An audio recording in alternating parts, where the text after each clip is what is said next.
Our Ariana Boss sat down with Republican Congressman Jeff Hurd today for his reaction to the ongoing protests in Grand Junction and across the country.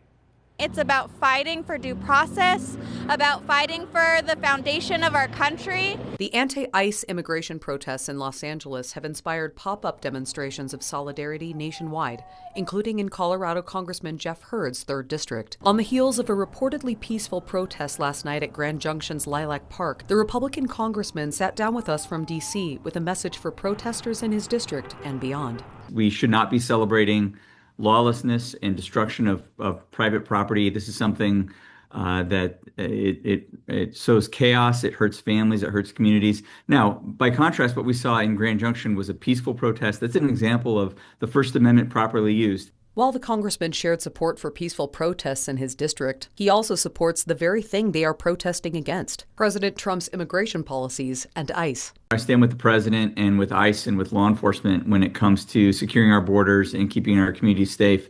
We need to stop the flow of drugs and crime into our community. That's something that the president campaigned on. It's something that I campaigned on. But protesters in his district tell us stopping criminals isn't the whole story. There's people getting kidnapped out of their immigration appointments and being told that they shouldn't be here when they're trying to do the right thing. They are not just taking criminals, they are trying to arrest around 3,000 people a day in order to make this million people deportation quota. Demonstrations against ICE and the administration are scheduled to continue this weekend at the No King's Day protests in Hurd's district.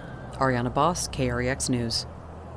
And we reached out to Grand Junction Police to see if there will be any extra security at Cannon View Park for that protest that Ariana had just mentioned. A spokesperson with the police department writing us a statement saying, quote, "The Grand Junction Police Department is aware of the planned No Kings protest. As with every public event, we're working closely with local organizers to ensure that everyone can exercise their rights safely and peacefully. The safety of all participants, bystanders, and members of the community remains our top priority," end quote.